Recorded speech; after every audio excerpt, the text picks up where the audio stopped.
మాఘ అమావాస్య జాతరను భక్తులకు ఎలాంటి ఇబ్బందులు లేకుండా వైభవపేతంగా నిర్వహించాలని రాష్ట్ర ప్రభుత్వ విప్ ఆది శ్రీనివాస్ అన్నారు.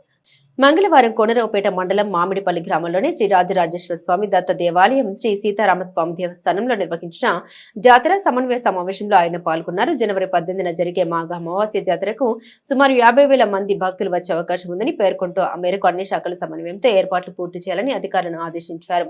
భక్తులకు తాగునీరు, నీడ, పారిశుద్ధ్యం, మొబైల్ టాయిలెట్స్, వైద్య శిబిరాలు ఏర్పాటు చేయాలని సూచించారు.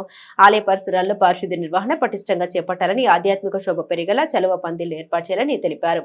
ఆలయ అభివృద్ధిలో భాగంగా కళ్యాణ మండపం, వంటశాల, 10,000 లీటర్ల నీటి ట్యాంక్ నిర్మాణానికి ప్రతిపాదన సిద్ధం చేయాలని అధికారులకు సూచించారు. జాతరను ఆధ్యాత్మిక నిబంధనలతో లోపాలు లేకుండా నిర్వహించాలని ఆయన తెలిపారు.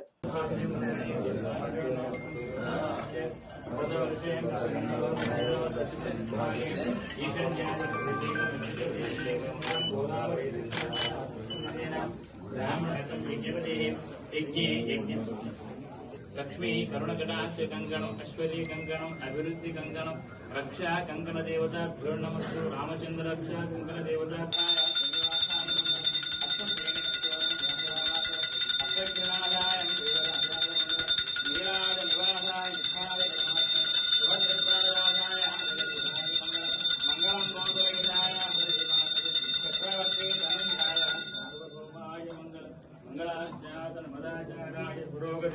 सर्वांचापूर्वाय सद्गुराय मंगलम सीतारामस्वामी गोविंदा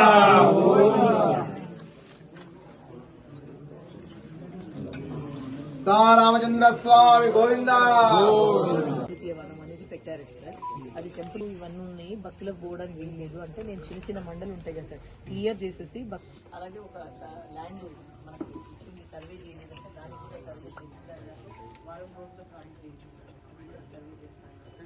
అలాగే ఇక్కడికి వచ్చేటువంటి భక్తుల కోసం మనకి ఇక్కడ ఒకటి దీక్ష విరమణ అట్లాంటివి వాటి ఇక్కడ ఏదో ఆక్యుపేషన్ అంటే ఆక్యుపేషన్ కాదు, మీకు 30 లక్షలు శాంక్షన్ అయ్యాయి. దానికి సంబంధించినటువంటి షెడ్ అయ్యారని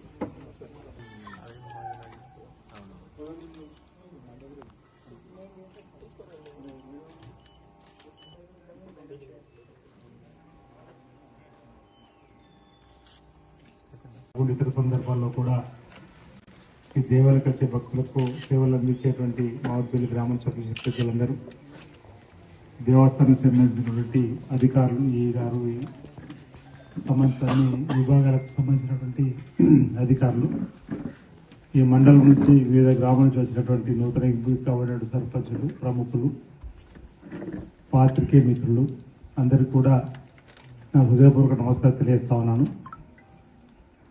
ఈ ప్రాంతంలో మాఘమ అమావాస్య వచ్చిందంటే మామిడిపల్లి శ్రీ సీతారామచంద్ర స్వామి ఆలయంలో జరిగేటువంటి జాతర ఉత్సవానికి వేలాది మంది భక్తులు తరలివచ్చేటువంటి క్రమంలో వారికి ఎలాంటి ఇబ్బందులు తలెత్తకుండా చూసేటువంటి కార్యక్రమాన్ని మనం మొదటి నుంచి కూడా ఇటు మామిడిపల్లి గ్రామానికి సంబంధించిన పెద్దలే కానీ కోనరావుపేట మండలానికి సంబంధించిన అధికార బృందంతో పాటు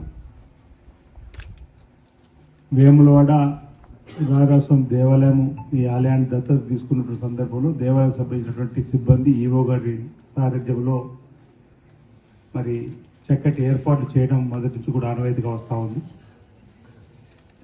వచ్చేటువంటి భక్తులకు ఎలాంటి ఇబ్బందులు తలెత్తకుండా చూసుకునే బాధ్యత మనందరిది కాబట్టి మీరు చెప్పిన సూచనలు సలహాలన్నీ కూడా మరి వేముల రాజన్న ఆలయానికి సంబంధించినటువంటి అధికారులతో పాటు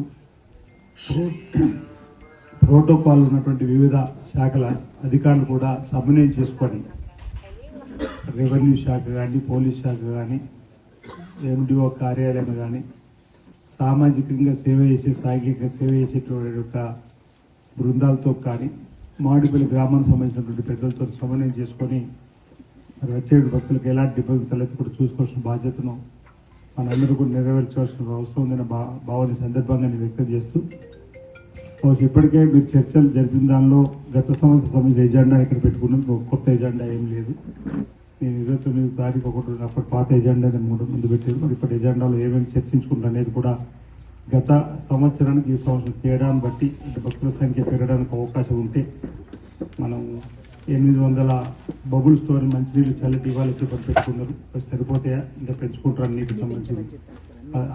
అదేవిధంగా ఆర్టీకి సంబంధించిన డిఎం గారు ఉన్నారు. బస్ సర్వీసులకు సంబంధించి కూడా ఆ రోజు రష్ బాగున్నప్పుడు అంతకుముందు మామిడిపల్లి చికెన్ వస్తున్న బస్సు రిటర్న్ పోయే విధంగా ఇక్కడ పైనుంచి వచ్చే బస్సులు పైనుంచి రిటర్న్ పోయే విధంగా చేస్తే బాగుంటుందా సూచన తీసుకున్నాం. ఆ విధంగా చేస్తే బాగుంటుందా, లేదంటే పోలీసు ఫోర్స్తో ఎక్కువగా రోడ్డు క్లియర్ చేస్తే బాగుంటుంది అని వచ్చేటువంటి వారికి ఆ రోజు స్పెషల్ బస్సులు కూడా మనం ఆపరేట్ చేసిన అవసరం ఉందని డిఎం గారు ఇప్పటికే ఎన్ని బస్సులు పెడతారో. కానీ ఆ రోజు బస్సుల సంఖ్య కూడా పెంచుకునే క్రమంలో మరి ఇక్కడ భక్తుల సంఖ్య ఎక్కువ రోడ్డు మీద ఉంటే ఇబ్బంది అయితే అనుకుంటున్నాము.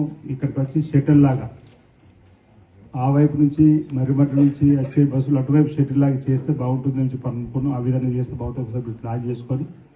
ఇంకా చాలా మంది భక్తులు వస్తుంటారు.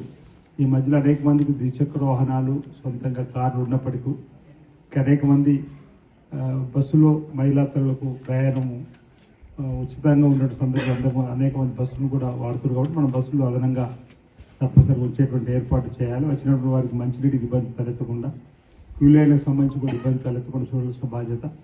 దాంతోపాటు నిన్న ఆహ్లాదకరమైనటువంటి వాతావరణం ఏర్పాటు చేయాలని చెప్పిన ప్రతిసారి కూడా చెప్పడం జరుగుతుంది. గత 2 ఏళ్ల నుంచి చక్కటి ఏర్పాటు జరుగుతామని పూల కుండీలు కానీ పచ్చని చెట్లను ఏర్పాటు చేయడం. ఈరోజు ఇక్కడ వాతావరణంలో బొమ్మలు మనం వేసేటువంటి కార్యక్రమం మరి మళ్ళీ పాత పోయినట్టుంది. మళ్ళీ అవి కొత్తగా మళ్ళీ ఆర్టిస్ట్ మనం ఇదివరకు ఏ అనుకున్న ఆ విధంగా ఇటువైపు కూడా పాత ఓల్డ్ ఏజ్ ఉన్నాయి కాబట్టి ఇంకెక్కడన్నా ఉంటే వానికి ఇప్పుడు వాటర్ ట్యాంక్ కూడా వేయడానికి అవకాశం ఉంటుంది. అంటే ఒక గుడ్ లుక్ కనిపించే విధంగా జాతరకు వివిధ ప్రాంతాలు అలసిపోయి వచ్చేటువంటి భక్తులకు కూడా ఈ ప్రాంతంలో అడుగునే కానీ స్వామివారి సన్నిధిలో లీనమయ్యే విధంగా ఉండేటువంటి భక్తిభావంతో కలిగించేటువంటి సంగీతానికి సంబంధించినటువంటి అంటే ఇచ్చేటువంటి సందర్భం. మనం తిరుమలకు వెళ్ళినప్పుడు మనం దేవాలయం మన రాజన సన్నిధికి వచ్చినప్పుడు కూడా మనం ఏ విధంగా అయితే కార్యక్రమం చేసుకుంటూ ఆ రోజు ఆ 2 days కొరకు ప్రత్యేకంగా ఏర్పాటు చేసుకొని ఇక్కడ మంచి ఆలోచన విధానంతో భక్తులకు సౌకర్యాలు కల్పించాలని చెప్పనేది ఒకటి. ఈరోజు ఇక్కడ మీరు మామిడిపల్లికి సంబంధించిన హెడ్ క్వార్టర్ పెద్దలు కూడా ఇంకా మీ సూచన సలహాలు ఈ రోజు సమావేశాలను చెప్పాలనే ఆలోచన లేదు. ఇంకా మీకు ఇది చేస్తే బాగుంటుందంటే ఇక్కడ ఉన్న సంబంధిత అధికారికి చెప్పండి, లేదా నాకు టెక్స్ట్ మెసేజ్ పెట్టినా వివో చెప్పినా వాటన్ని